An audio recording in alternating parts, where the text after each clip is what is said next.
최근 영국에서 깜짝 발표한 설탕세 도입으로 전 세계가 떠들썩합니다.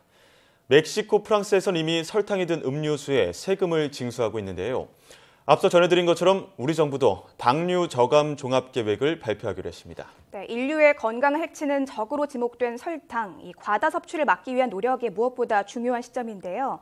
이화여대 가정의학과 신경원 교수 전화 연결해서 설탕이 우리 신체에 미치는 영향에 대해 짚어보도록 하겠습니다. 안녕하십니까? 네, 안녕하세요. 네, 앞서 저희가 전해드린 것처럼 영국에선 설탕세를 도입한다 이렇게 얘기가 나왔는데 이 설탕세를 도입하게 된 배경이 무엇인지 궁금합니다. 네, 우선 세계적으로 이 비만이 문제가 되고 있고요. 그동안에 이제 어떤 고칼로리나 고지방보다도 그 비만의 주범, 특히 이제 대사증후군을 일으키는 탄수화물이 문제다. 이런 사실이 알려지게 됐고, 또 실제로 이제 결정적인 계기는 이 영국 보건부 산하의 공중보건기구가 설탕세를 도입하게 되면 결국 비만 줄이는 효과가 있다고 결론을 내렸습니다. 이런 사실을 바탕으로 도입이 된 것 같습니다. 네. 예, 궁극적으로는 비만율을 줄이기 위해서 설탕세를 도입했다라고 볼 수 있겠는데요. 네. 세계인들의 설탕 섭취율이 얼마나 높은지, 우리나라 사람들의 평균 또 설탕 섭취율은 얼마나 되나요? 예, 보통 지금 하루 섭취 권고는 이제 50g 이하인데요. 우리나라 사람들의 경우도 실제 하루에 61.4g이니까 이 권고량을 훌쩍 넘기고 있고요. 미국이나 영국도 현재 이제 10%에서 5% 이하로 낮춰야 된다는 주장이 있는데 현재 10% 이상을 섭취하고 있어서 미국 같은 경우에는 약 78g 정도를 섭취하고 있다고 합니다. 네, 이 설탕이 비만의 주요 원인이다 이렇게도 많이들 얘기를 하는데요. 구체적으로 네. 이 설탕이 우리 신체에 미치는 영향은 어떤 것들이 있을까요?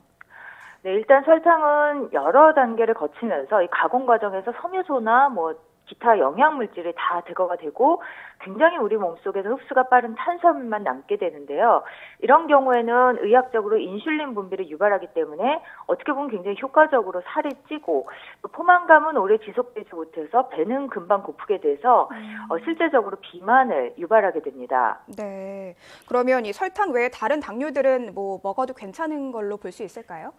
그렇지는 않죠. 일반 이제 당이 굉장히 여러 종류가 있는데요. 아무래도 이제 천연당 같이 과당이나 이런 경우에는 다른 영양 성분을 포함하고 있고 비교적 설탕에 비해서 몸에서 흡수가 천천히 이루어지기 때문에 덜 위험하다고 할 수 있고요. 이 설탕 경우에는 사실 비만도 문제지만 외국 연구에 보면은 심장 질환이나 당뇨병, 대사증후군의 위험도 높이기 때문에 반드시 줄여야 되는 당류입니다. 네, 일반적으로 꿀은 좀 설탕보다는 건강에 좋다고들 많이 생각을 하시는데 꿀도 너무 많이 먹는 것은 좋지 않다고 볼 수 있겠네요. 네, 맞습니다. 이 꿀에는 설탕이 없는 미네랄이나 이런 좋은 성분들이 분명 들어있는 건 사실이지만 실제 생각보다 극소량이고요. 의학적으로 건강에 미치는 영향, 특히 이제 당뇨라든지 비만이 있는 분들에게는 설탕만큼 또 주의해야 될 식품이 될 수도 있습니다. 네. 네, 어쨌든 단맛을 너무 선호하는 경향은 피해야 될 것 같은데요. 또 최근 우리나라에서도 제1차 당류 저감 종합 계획을 이달 중에 발표한다고 했는데 그 가운데 포함될 것이 첨가당 표시제입니다. 이 첨가당 표시제가 어떤 것인지 그리고 시행하면 또 어떤 효과를 볼 수 있는지 정리 부탁드립니다.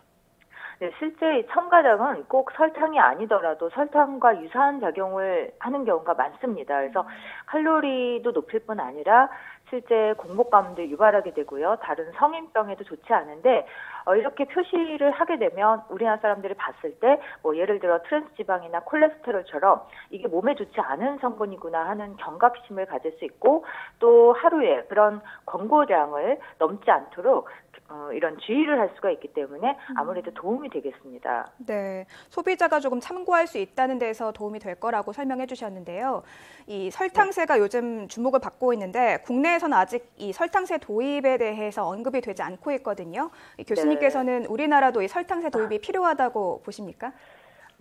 아무래도 이 외국 사례를 보면 좀 전에 말씀하셨지만 이미 시행하고 있는 멕시코 같은 경우에도 설탕세를 10% 부과했을 때 음료수 매출이 12%가 감소하고 생수 매출이 증가했습니다. 그리고 프랑스에서도 역시 비슷한 결과를 보였는데요. 이런 선례를 봤을 때는 아무래도 조금 도움이 되지 않을까. 근데 무엇보다 이 소비자라든지 기업에서 적극적인 협조가 필요할 것으로 보입니다. 네. 예. 또 설탕에는 중독성이 또 있기 때문에 끊기가 어려울 텐데요. 자신이 설탕 중독인지 혹은 아닌지 알 수 있는 방법이라던가 아니면 중독이라면 끊을 수 있는 방법은 어떤 것들이 있을까요?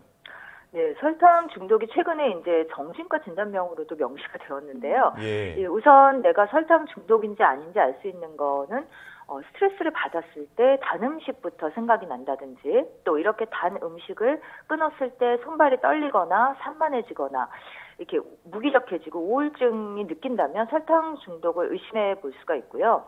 이렇게 단 것을 끊임없이 찾아서 먹게 되는데 이게 이제 뇌의 어떤 쾌락 중추라든지 심리적 안정감과 관계가 많습니다. 네, 뭐 흔히 단 것을 먹고 싶다 이렇게 힘들고 몸이 지치고 하면 단 것을 찾게 되는데 그 정도가 조금 심하면 설탕 중독을 한번 의심해 볼 수도 있을 것 같은데요. 네. 또 이 아이들이나 청소년 같은 경우에는 더 이 설탕에 많이 의존하고 좀 한번 빠지면 더 심하게 중독되지 않을까 하는 우려도 생기는데 어떻습니까?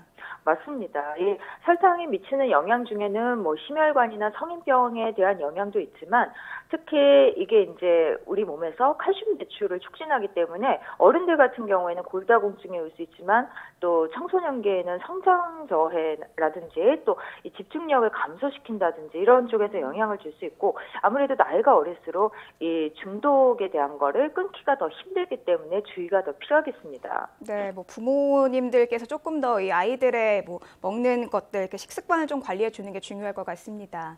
네. 네, 또 우리가 일반적으로 뭐 식품에서 첨가당이라고 해서요, 알게 모르게 이 당류가 들어가 있는 경우가 많은데요. 음식을 먹을 때 좀 더 현명하게 이 골라 먹는 방법이 따로 있을까요? 네, 사실 설탕 섭취는 주로 이 음료에서 가장 많이 이루어집니다. 그래서 탄산음료라든지 최근에는 커피 때문에도 많이 섭취를 하게 되는데요. 네. 이런 거보다는 이제 우리 어떤 전통 차나 웰빙 차, 그러니까 매실이나 오미자 같은 경우에도 단맛이 있지만 이런 설탕과는 다르기 때문에 이런 것을 사용한다든지 아니면 과일이나 채소 이런 천연당을 사용하는 것이 좋고요. 뭐 정 필요하다면은 올리고당처럼 좀 몸에 유익한 당을 섭취하는 것도 좋겠습니다. 네, 뭐 과일이나 채소 혹은 설탕 대신 올리고당을 사용하는 그렇죠. 것으로 조금 생활 속의 당을 줄여가는 게 중요할 네. 것 같다는 생각이 들었습니다. 네, 지금까지 이화여대 가정의학과 신경원 교수와 함께 이야기 나눴습니다. 교수님 오늘 말씀 잘 들었습니다. 네, 고맙습니다. 네, 우리 보통 뭐 음료수라든가 과자, 식품 먹을 때 칼로리부터 보게 되는데 이 당분도 몸에 많이 좋지 않다고 하니까요. 당류 한 번씩 확인하는 것도 좋을 것 같습니다. 네, 특히 청소년 같은 경우에는 어렸을 때부터 식습관이 무척 중요한데 너무 어렸을 때부터 단 것을 많이 먹게 되면은 쉽게 줄이기가 어렵잖아요. 그러니까 부모님들께서 좀 더 신경 써 주시는 게 중요할 것 같다는 생각이 듭니다.